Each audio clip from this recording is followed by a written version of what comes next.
Баршаңызға қайырлы күн достар. Бүгін ең дәмді, ең керемет блини тортын дайындайтын боламын.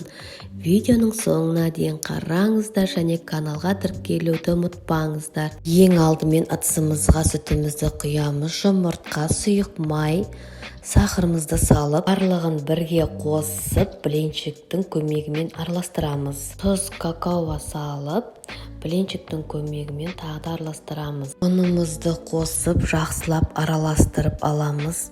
Газге блинчикті пісіріп болғаннан кейін кремімізді дайындап аламыз. Біріншіден сливкиімізді жақсылап миксерлеп аламыз.